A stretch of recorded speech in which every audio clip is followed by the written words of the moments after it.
Hello everyone, this is a question on solving initial value problems with conditions and finding the long-term behavior of the function.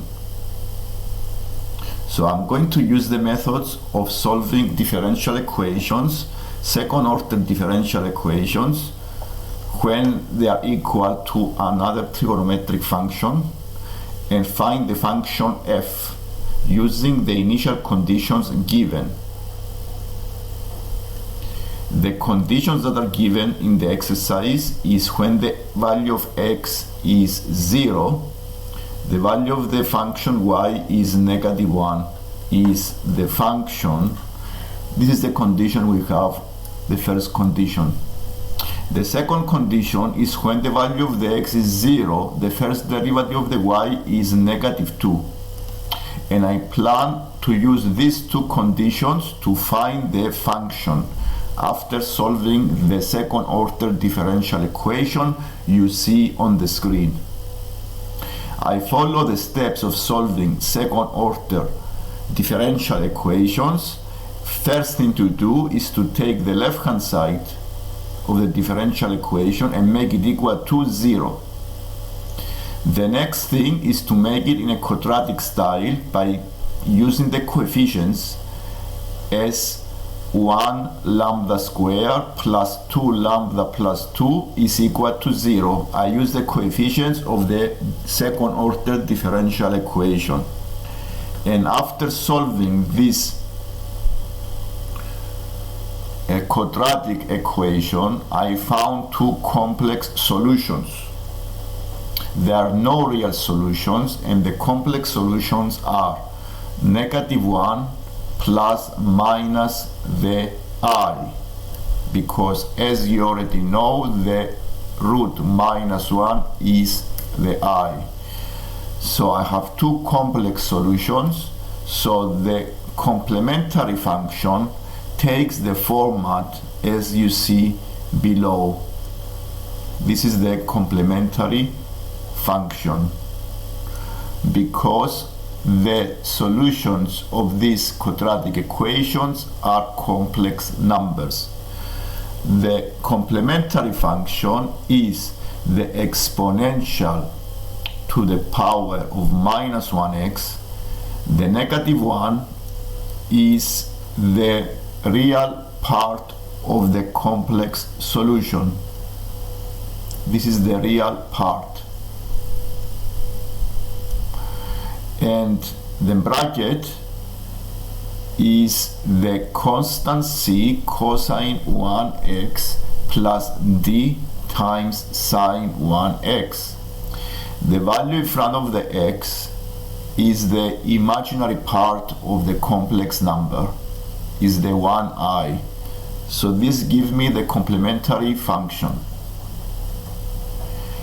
And as you already know, the total solutions of this differential equation is the sum of the complementary function plus the particular integral. So what I'm going to do next is to find the particular integral. This is the right hand side of the equation. It is a trigonometric function, and because it's a trigonometric function, the particular integral takes the form a times sine 2x plus b times cos 2x. I take the general formula of the sum of these two trigonometric functions, because I need to make it as general as possible. And it might be the case that you have a plus cosine 2x as well. I keep the 2x inside the trigonometric functions, and I add the constants a and then b. So the next thing to do is to find the derivatives and replace the derivatives into the differential equation and find the function and also the values of the a and then b.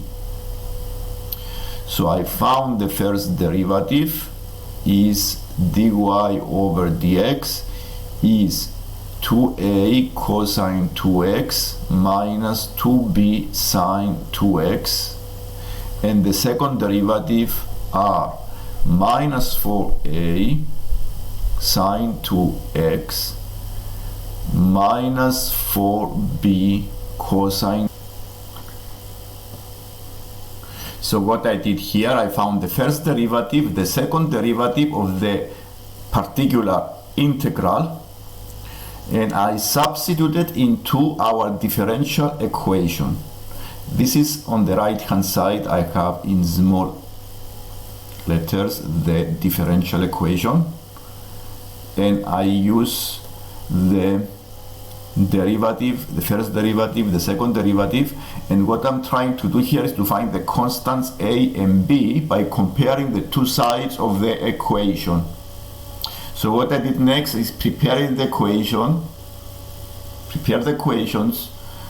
I collected like terms, and then I compared the coefficients on both sides of the equation to find the constants a and b. And because there is no cosine on the right hand side of the equation, I make the coefficient of the cosine function to be 0. That's why I have on the last workings, I have in bracket times sine 2x plus another bracket times cosine 2x is equal to 10 sine 2x plus the 0 times cosine 2x. So the first bracket must be 10 and the second bracket must be 0. And solving these simultaneous equations, I found the constants a and b, and these are the a is -1 and then b is -2. So the particular integral is the -2. Here is the -2 cosine 2x minus 1 sine 2x, and now I can add the two to find the total solution. We add the complementary function plus, so the total solution is the y complementary plus the particular integral. So the total y here, yx, is equal to the e to the power of minus x cosine x plus sine x, close the bracket, minus 2 cosine 2x minus sine 2x. This is the particular integral and this is the complementary functions, and I add them together.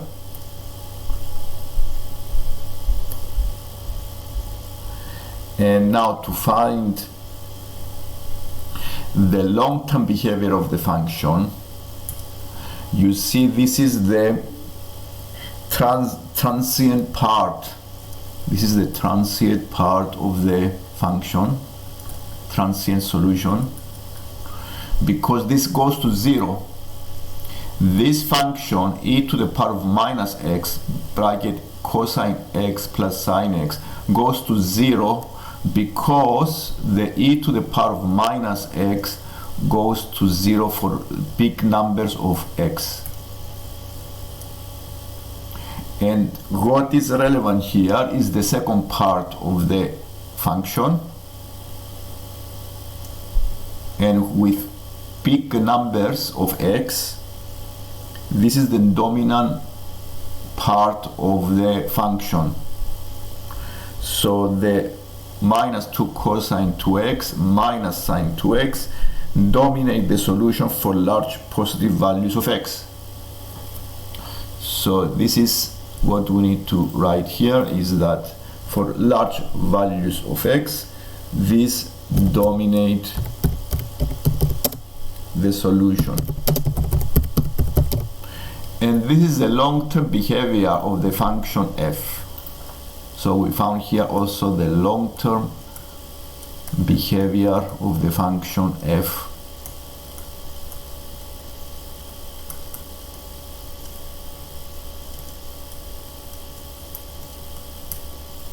And this is the lesson for today. If you like the lesson, please click the like button and subscribe.